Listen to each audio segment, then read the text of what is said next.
Je vais vous demander tout d'abord de vous présenter rapidement et de présenter aussi votre franchise, s'il vous plaît. Marina, je vous laisse commencer. Bonjour à tous et à toutes. Moi, je suis vice-présidente pour Club Pilates. Club Pilates, c'est le leader mondial du Pilates avec 1400 studios dans le monde, dans 21 pays. On vient de démarrer le développement en France il y a maintenant 1 an et demi avec déjà 13 studios ouverts, 55 studios vendus et on aura un peu plus de 30 studios d'ici la fin de l'année. Merci. Karine, même exercice. Oui, alors moi je suis Karine Contasso, je suis en charge du recrutement des franchisés pour la marque Burger King. Bon, au niveau du concept, je vais faire light, parce que grosso modo, tout le monde le connaît, on vend des burgers. Et on est à 617 restaurants à la fin de l'année dernière et on ouvre encore 60 cette année de prévu. Voilà. D'accord, merci. Ouais. Et David, bonjour. Bonjour, David Morisson, je suis directeur d'exploitation des marques Casino, Spar et Vival, donc de la distribution alimentaire de proximité, 2500 magasins en France, donc principalement en franchise, donc 95% du réseau est franchisé, avec 3 marques du coup complémentaires, donc Casino plutôt pour de l'urbain, Spar pour les zones touristiques et Rural pour les zones rurales. Pardon. Merci beaucoup à tous les trois. Ma première question, dans le digital, on parle beaucoup d'IA, on parle beaucoup d'IA générative, voire même de commerce agentique. Vous, en tant que tête de réseau, vous faites comment pour appréhender ces technologies et toutes ces évolutions rapides? Alors je sais pas qui... Karine, Ouais. je vous en Ok. prie. Alors en fait, nous on va regarder tous ces outils par un seul prisme qui va être celui de l'expérience client ou du soutien aux équipes. Si ça n'a pas d'intérêt, si ça n'ajoute pas de la plus-value dans ces deux thématiques, pour nous, ça n'a pas d'intérêt. Ok. Voilà. On en reparlera tout à l'heure, parce qu'effectivement, je pense qu'on va aborder les outils. Mais c'est vrai que si ça ne répond pas à ces deux questions, faire de l'IA ou faire de l'outil juste pour faire de l'outil et se dire « Ouah, on fait ça », non, aucun intérêt. On est très pragmatique, on est opérationnel, donc voilà, on reste terrain. De notre côté, ce sera la même chose. On a 2 métiers, ça va être l'accompagnement du franchisé et l'expérience client dans nos studios. Donc les 2 choses primordiales pour la réussite et du franchisé voilà, pour le membre, ça va être l'acquisition. Pour le franchisé, l'acquisition en studio des membres et aussi toute la partie animation, donc rétention, animation de notre réseau franchisé et animation au sein des studios. Et nous, c'est là qu'on s'intéresse essentiellement à l'IA et aux produits digitaux qui peuvent nous favoriser voilà, ces 2 choses. David, chez Casino. Je ne vais pas être très original, mais on est un peu dans les mêmes objectifs. Donc, chez Casino, l'objectif, c'est effectivement pas de faire de l'IA ou du digital que pour de la technologie, mais c'est aussi d'aller chercher des vrais leviers de compétitivité, notamment pour tous nos franchisés, tous nos partenaires qui nous accompagnent. Il faut que les outils et l'IA simplifient leur quotidien et nous, notre ligne d'action, c'est plutôt de les aider à décider beaucoup plus rapidement sur le lieu de vente. Ça a été dit précédemment, il y a beaucoup d'informations, beaucoup de data et la proximité a un certain nombre de contraintes, des surfaces limitées, des petites réserves, un flux client qui change au cours de la semaine, au cours de l'année.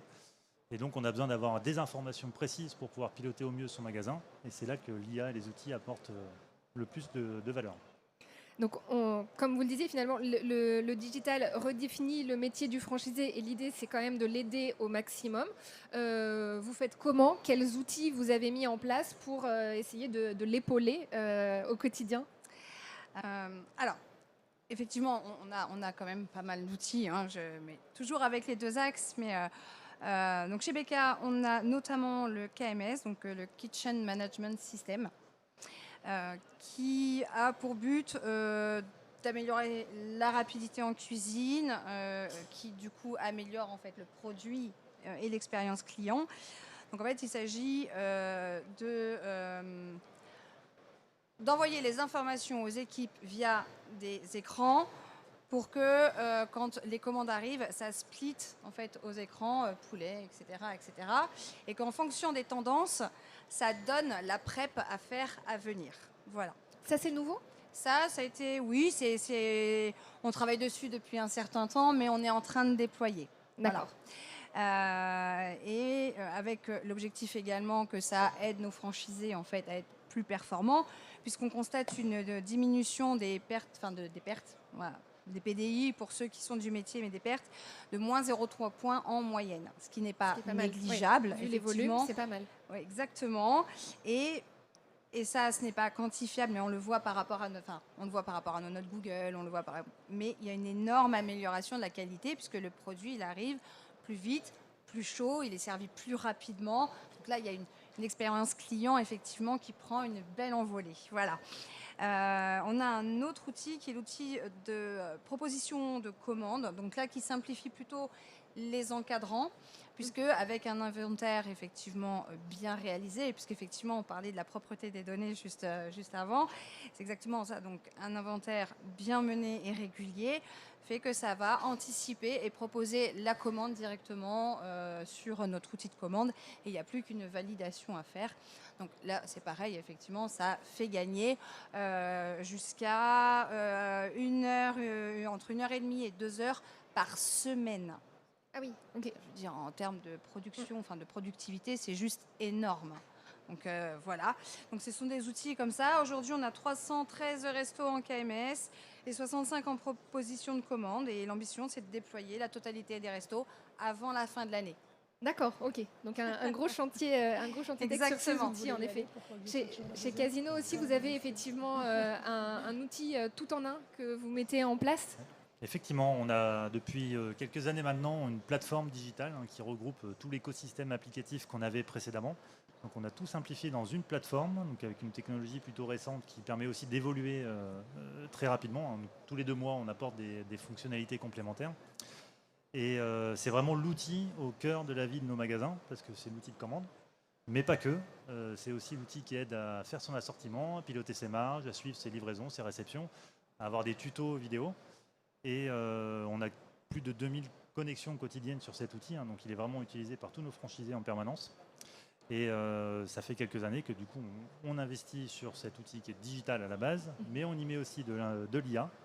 L'IA, c'est pour notamment tout ce qui est recommandation d'assortiment. D'accord, Qui est pour une chaque des clés magasin. Oui. Pour chaque magasin. Et une des clés de la performance des magasins de proximité.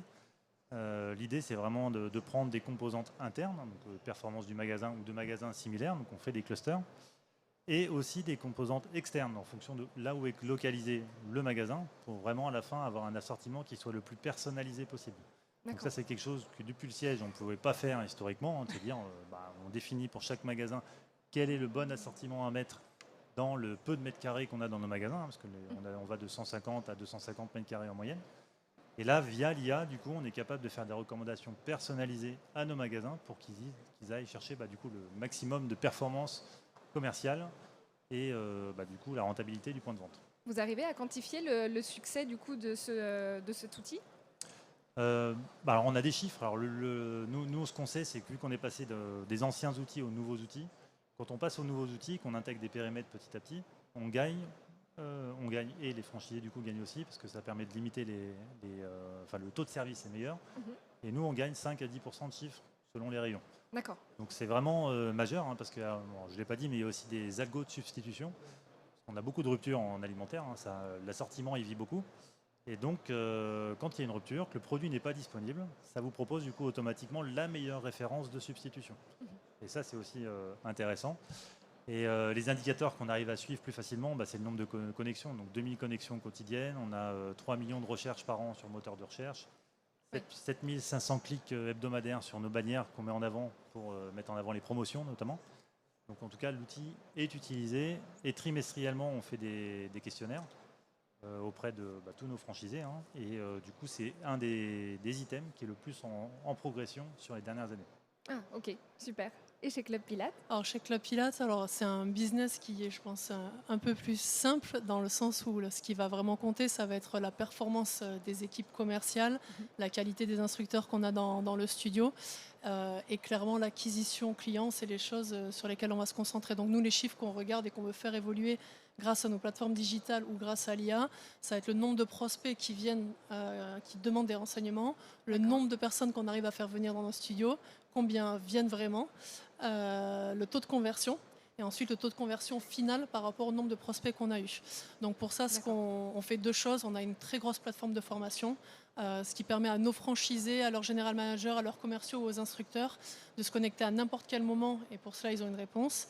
Et en plus de cela, on rajoute de l'humain pour forcément pouvoir accompagner et checker que ces compétences soient bien acquises. Et côté IA, nous aujourd'hui, le gros enjeu dans le business, si je parle plus globalement du sport, c'est de pouvoir justement traiter toutes ces demandes qu'on a toutes les semaines, tous les mois, dans ce qu'on appelle le speed to lead, les contacter le plus rapidement possible. Et aujourd'hui, ce n'est pas la partie que les personnes préfèrent faire, même les meilleurs commerciaux, de rappeler les gens. Donc nous, notre enjeu aujourd'hui, on fait des tests sur nos studios qu'on a en propre, avec une société en IA qui va justement traiter ce premier contact. C'est quelque chose qu'on veut d'abord tester parce qu'on aime beaucoup l'humain, on fait un business pour l'humain, mais en tout cas où l'objectif ça va être de pouvoir faire ce speed to lead justement, les contacter le plus rapidement possible et ensuite leur proposer un contact planifié avec du coup un vrai humain pour garder ce lien. Et là nous on a déjà calculé qu'aujourd'hui sur les studios qu'on a en propre en tout cas on gagnerait jusqu'à 10 heures de travail de nos commerciaux, ce qui est énorme, où ils pourraient se concentrer sur autre chose et aussi des activités qui leur plaisent plus et là aussi ça participe à la rétention humaine du staff, etc. Donc ça nous c'est nos deux enjeux, la formation au quotidien et l'acquisition client. D'accord. Vous m'avez tous parlé effectivement de beaucoup d'outils qui évoluent. Concrètement, vous faites comment pour évangéliser toutes ces nouveautés? Est-ce qu'on s'appuie sur des magasins en propre comme vous le faites? Est-ce qu'on a des franchisés qu'on sait plus à l'aise avec le digital sur lequel on s'appuie? Vous faites comment? Les deux. D'accord. Effectivement, chez nous, on a une soixantaine de restaurants encore en succursale. On le gardera, parce qu'on rappelle que la franchise, c'est un modèle qui fonctionne, que l'on duplique. Donc voilà, on va garder le modèle qui fonctionne pour pouvoir aider nos franchisés. Et on a des franchisés également qui s'impliquent dans les commissions. Donc du coup, ça se fait en 3 phases souvent. Donc on a une première phase pour tester éventuellement plusieurs solutions. Là, pour le coup, on en retient, test and learn, voilà. Ensuite, sur la solution qu'on va retenir, on va tester le déploiement sur un certain nombre de restaurants, dont des franchises. Il y a un accord, en fait, pour du testing et pour des retours. Et puis, une fois effectivement qu'on a pu faire les retours, les ajustements, là, on déploie au national. Ok, plus massivement. Voilà. Pareil chez vous?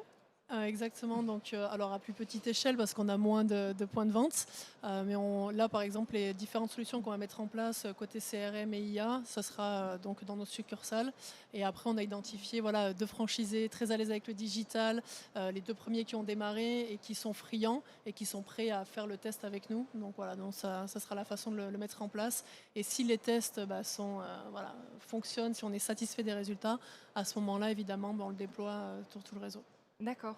Et chez Casino, il y a plus de magasins là? Oui, mais au final, on fait un mix effectivement de tous ces leviers. Donc nous, on a une feuille de route de nouveaux cas d'usage qu'on a identifiés, donc forcément qu'on pousse. Et à l'inverse, on a des remontées du terrain, donc soit de notre force commerciale, soit des franchisés eux-mêmes. Et on a encore un petit périmètre intégré, effectivement, qui nous remonte du coup les points de friction qu'on peut avoir dans le magasin. Donc que ça soit vraiment sur la partie pure opérationnelle ou la partie avec les clients. Et c'est un mix finalement un peu de tout ça, où à la fin, ça nous fait la to-do list des cas d'usage qu'il faut cocher. Et donc c'est comme ça qu'on avance, en tout cas pour identifier les pistes. Et ensuite, tout simplement, on développe, on teste. On a des franchisés effectivement qui se prêtent au jeu de tester pendant une certaine période les nouvelles fonctionnalités. Une fois que c'est rodé, effectivement, on déploie au national.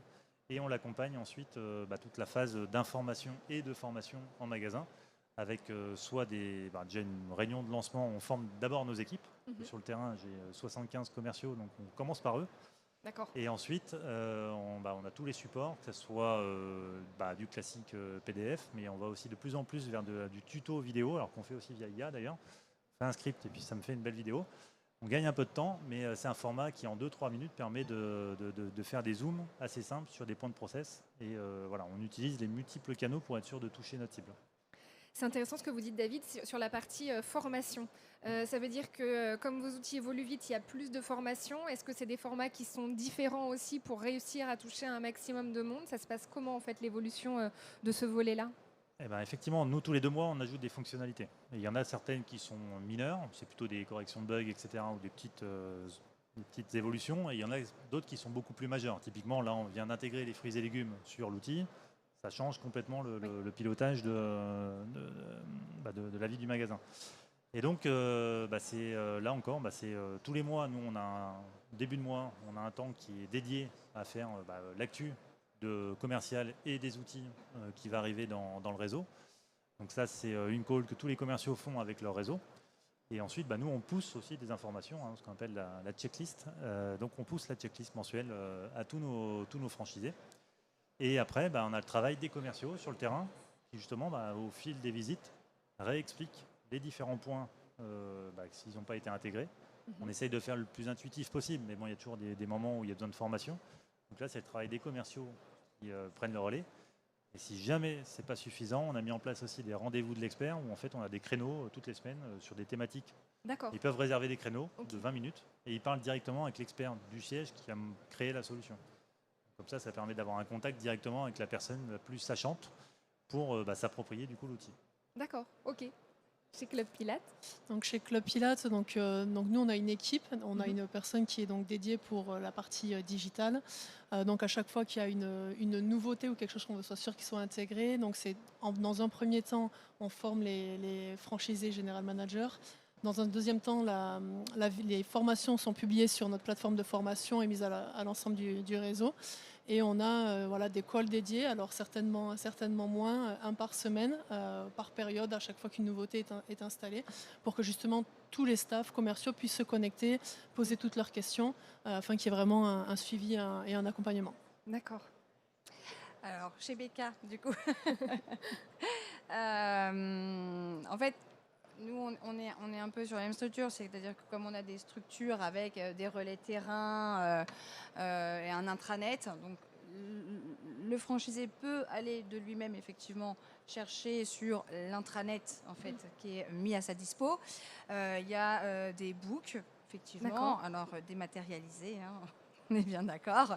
Il y a des webinaires en fait qui sont poussés sur justement l'apprentissage de ces nouvelles techs, mais également, nous, on a des conseillers franchises sur le terrain qui vont effectivement s'assurer que le rôle du franchiseur, finalement, a bien été fait, puisque c'est au franchiseur que revient la responsabilité de la transmission du savoir-faire. Donc, nous, la cinquantaine de conseillers franchises qui est sur le terrain va s'assurer que les points sont bien maîtrisés et par le franchisé et par ses équipes.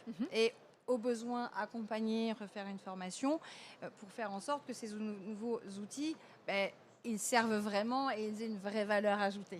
Voilà. D'accord. Dans ce que vous me disiez, effectivement, donc vous l'accompagnez beaucoup avec de la formation. Est-ce que quand même, ça veut dire aussi qu'il y a une évolution des compétences requises? Est-ce que dans les futurs franchisés que vous recherchez, vous souhaitez des gens qui soient à minima à l'aise avec le digital? Ça se passe comment pour ce volet-là? Alors, un programme de formation, former les franchisés, ça évolue tout le temps. Voilà, on le refait, on ajoute des choses. Nous, par exemple, dans le programme de formation, on a rajouté récemment un atelier IT. D'accord. Dans la formation initiale? Dans la formation initiale, donc chez nous c'est 6 mois, on a rajouté effectivement un atelier IT. On a ajouté aussi, donc le service a ajouté des fiches métiers, en fait, des fiches réflexes pour une sorte de Q&A plus. Voilà, j'ai besoin de ça, hop, je cherche, j'ai mon entrée et je vais dérouler avec effectivement des vidéos, des pictos, enfin des choses très très claires pour aider, parce que ça peut être quelqu'un qui est en maîtrise comme le franchisé, mais ça peut être un mana qu'on a besoin, un manager de restaurant, et du coup, lui, il faut que ça soit très accessible et très pragmatique finalement. Ensuite, oui, aujourd'hui, un franchisé, il faut qu'il ait forcément une appétence, mais enfin, que ce soit autour de cette table ou dans le public, moi, je pense que tout le monde a un smartphone, et quelqu'un qui n'est pas connecté aujourd'hui, ce serait de toute façon compliqué. Et je pense que la compétence requise, elle est là, mais finalement, elle a évolué aussi avec les habitudes de consommation, et on est tous aujourd'hui en mesure de s'auto-former, puisqu'on l'a tous déjà fait. Ok.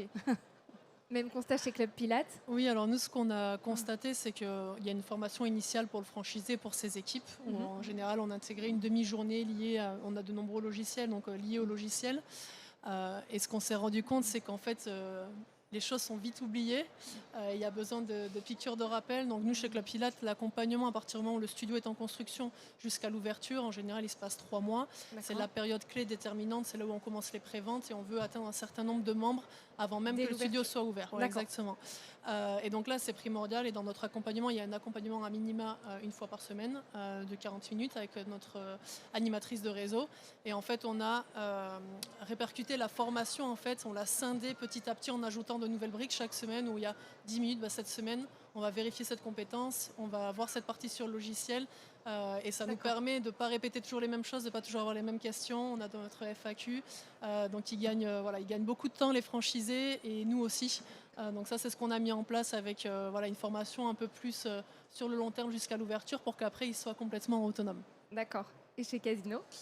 Du coup, on a les mêmes structures de formation initiale et de formation continue, finalement, avec les tutos vidéo, etc. Ce qui est important, je pense pour moi, et qui est peut-être spécifique à mon réseau, où il y a 2500 magasins, des entrées, des sorties, enfin ça vit beaucoup, c'est surtout qu'on ait des outils qui soient le plus simples et intuitifs possible. En fait, ça commence par ça, parce que si on fait des usines à gaz, on aura du mal à se les faire approprier, sachant que moi j'ai des personnes qui sont issues de la grande distrib, donc ont une certaine expérience, donc, entre guillemets ça va plus vite, mais j'ai aussi de plus en plus de reconversions. Donc ils viennent d'autres univers, qui ne connaissent pas forcément les basiques de la gestion d'un magasin. Et donc c'est là encore une fois que le digital, les outils, l'IA nous amènent quelque chose pour rendre finalement tous ces outils le plus simple et le plus ergonomique et intuitif possible. Donc c'est vraiment ce qu'on essaye de faire pour que la majorité soit en capacité d'absorber rapidement les évolutions. Parce qu'on disait tout à l'heure, les évolutions, il y en a beaucoup.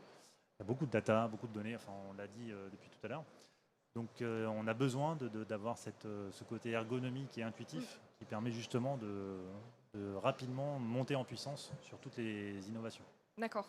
Et juste pour le mot de la fin, est-ce que toutes ces solutions que vous mettez en place, est-ce que vous les valorisez aussi au moment du recrutement ? Est-ce que vous en faites un atout pour essayer de séduire des futurs franchisés ? Alors oui, c'est pas l'argument principal de la discussion parce qu'on parle forcément de tout le reste. Mais tout cet écosystème, effectivement, c'est quelque chose qui est important et qui est clé chez nous, que ce soit la formation qui est un point clé, donc avec aussi l'immersion dans les magasins écoles, je n'ai pas évoqué tout à l'heure, mais c'est aussi quelque chose qu'on pratique. L'outil qui est central dans la vie de nos magasins, donc on essaie vraiment de tout centraliser dans cet outil, ce qui fait que c'est vraiment plus simple pour nos gérants. Et effectivement, ça participe du coup au fait que la prise d'une franchise chez nous est simple. Et n'hésitez pas du coup à nous rejoindre. D'accord. Je suppose que c'est pareil chez Burger King. Oui. Alors, je vais dire comme David, c'est-à-dire que j'espère qu'ils ne viennent pas que pour ça. Non, mais quand même ça aide. Non, je pense sincèrement qu'un franchisé en premier lieu, ça doit s'épanouir dans sa marque. En fait, le choix premier, il ne doit pas se faire sur la technologie. Par contre, ce qui est vrai, c'est que c'est la responsabilité et même le devoir en fait du franchiseur de se tenir au courant et d'être sur le principe d'une évolution constante parce qu'on ne peut pas non plus se déconnecter. Donc il faut qu'on continue en fait d'accompagner de façon sur la technologie, mais aussi sur l'opérationnel, parce qu'il y a des choses qui évoluent. Donc ça reste effectivement la responsabilité et le devoir en fait d'accompagnement du franchisé. Mais oui, j'espère qu'ils ne viennent pas que pour ça quand même. C'est quand même un élément rassurant pour eux. Je suis d'accord. Dire qu'il y a un écosystème qui est maîtrisé, sur lequel on leur donne un cadre, c'est effectivement un élément rassurant. Merci beaucoup à tous les trois pour vos éclairages et vos témoignages. Merci encore. Merci beaucoup. Merci.